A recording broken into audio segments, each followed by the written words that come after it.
इन पे एक black and white तस्वीर देख रहे हैं। ये वो इतिहास है जो एक बार फिर से दोहराया जा रहा है। भारत की तरफ से स्वागत किया गया कि बढ़िया है भाई, रूस और यूक्रेन का युद्ध खत्म हो जाए और इसके लिए अलास्का में मीटिंग हो रही है, तो ट्रम्प के लिए बधाइयां। पर अब अचानक से इस मामले में जेलेंस्की पीछे हट रहे हैं और फ्रांस कूद गया है, तो यूरोप ने नया खेल शुरू कर दिया है। सबके बीच में भारत पर क्या असर पड़ने वाला है? जियोपॉलिटिक्स में बहुत कुछ चल रहा है। हमेशा की तरह वर्ल्ड मिरर के इस एपिसोड में जानने को मिलेगा बहुत कुछ, इसलिए वीडियो को अंत तक जरूर देखें। स्क्रीन पर एक स्टेटमेंट देख रहे हैं। भारत की तरफ से ये स्टेटमेंट आया जब ये बात निकल कर आई कि अलास्का में 15 अगस्त को बैठक होने वाली है। भारत ने वेलकम किया और कहा बहुत अच्छी बात है कि दोनों देश अलास्का में मीटिंग कर रहे हैं। ट्रम्प और पुतिन दोनों प्रतिनिधि यहाँ मौजूद रहेंगे और हमने तो पहले भी कहा है, शुरू से कहा है कि ये समय युद्ध का समय नहीं है। भारत इस चीज के लिए समर्थन करता है कि ये समिट हो और मामला रफा दफा हो जाए। अब डोनाल्ड ट्रम्प का और राष्ट्रपति पुतिन का इरादा क्या है? कहा तो ये जा रहा है कि लगभग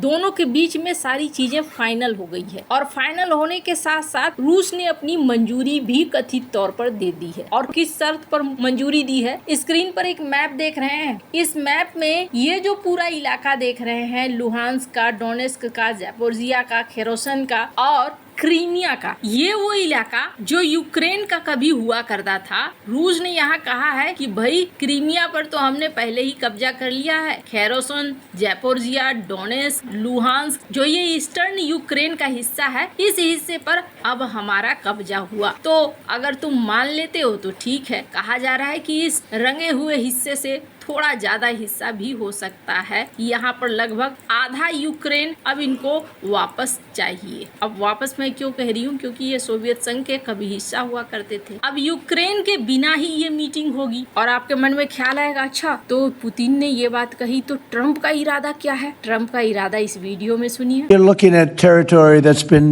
fought over for 3.5 years with, a lot of Russians have died, a lot of Ukrainians have died.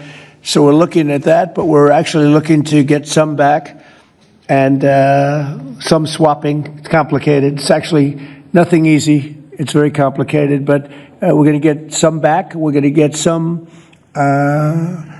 switched. There'll be some swapping of territory. Trump इस बात को जानते हैं और ट्रम्प ने एक संकेत दिया है कि क्षेत्रों की अदला बदली हो सकती है। यानी हो सकता है कुछ इलाके वो छोड़ने को तैयार हो जाए, कुछ इलाके वो लेने को तैयार हो जाए। अब ये जैसे कहानी शुरू हुई वैसे ही जेलेंस्की कूद पड़े। एक तरीके से ऐसा लग रहा है जैसे पर्दे के पीछे डील हो चुकी है। रूस को जो चाहिए वो रूस लेगा, तभी इस युद्ध को बंद करेगा। और राष्ट्रपति ट्रम्प को चाहिए नोबेल पुरस्कार और उन्होंने वादा भी किया था रूस यूक्रेन में शांति कराने के लिए। तो अब इस इलाके में थोड़ी सी चुप्पी है। जेलेंस्की लेकिन मुखर होकर सामने आ गए। स्क्रीन पर एक वीडियो देखिए, एकदम ताबड़तोड़ तरीके से ये आए और इन्होंने कहना शुरू कर दिया कि भाई ऐसा थोड़ी चलेगा, हमारे बिना तुम फैसला ले लोगे। वैसे तो ये यूक्रेनी भाषा में बोल रहे हैं, लेकिन इनकी भाव भंगिमा से आपको समझ में आ जाएगा कि बेचारे कितने टेंशन में है। इसलिए मैं चाहती हूँ थोड़ा सा आप सुनिए।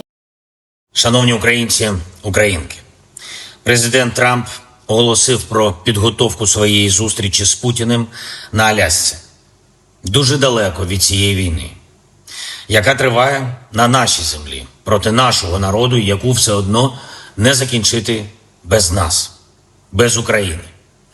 Путін не вірив в наших людей, тому ухвалив це своє безнадійне рішення спробувати взяти Україну. Це було його головною помилкою – не зважати на українців.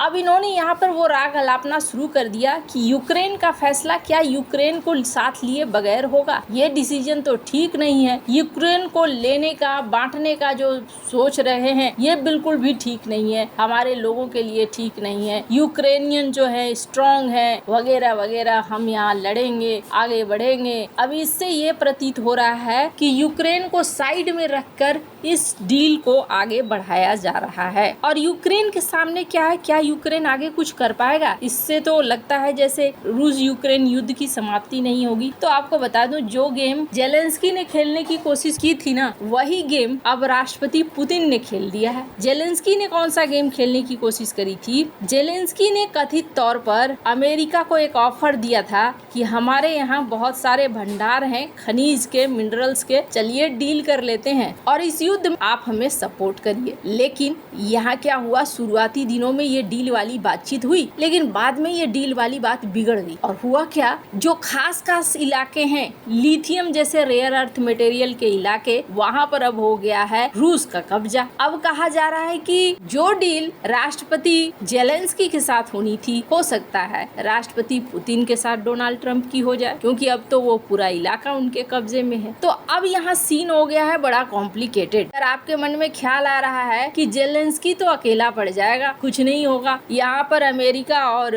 रूसी राष्ट्रपति बैठकर फैसला ले लेंगे, आखिरकार इसे मानना पड़ेगा। मैं अक्सर कहती हूँ, इतिहास दोहराया जाता है, इसलिए इतिहास को जानना बहुत जरूरी है। इससे पहले ना 2 बार ऐसा हो चुका है, जब जिस देश का बंटवारा हुआ है, जिस देश की बात रही है, उसके ही नेता को शामिल नहीं किया गया है और बांट लिया गया है। स्क्रीन पर जो मैंने ब्लैक एंड व्हाइट तस्वीर दिखाई आपको, ये पोलैंड के पार्टीशन की है। इसमें देखने को मिला था, पोलैंड को उस समय के यूएसएसआर ने, सोवियत संघ ने, और एक देश और था प्रूसिया, उसने, और ऑस्ट्रिया, इसने बांट लिया था। ये जो एक मैप देख रहे हैं ना, ये जो येलो रंग से रंगा हुआ इलाका है, ये प्रूसिया का हो गया था, और ये पिंक वाला हिस्सा रूस का हो गया था, और ये स्काई ब्लू ऑस्ट्रिया का हो गया था। और पोलैंड को इस बैठक में शामिल भी नहीं किया गया था। यूरोप में कहानी यहीं पे खत्म नहीं होती है। फिनलैंड के साथ भी एक ऐसा ही सौदा हुआ था। फिनलैंड के साथ एक युद्ध हुआ था 1939 से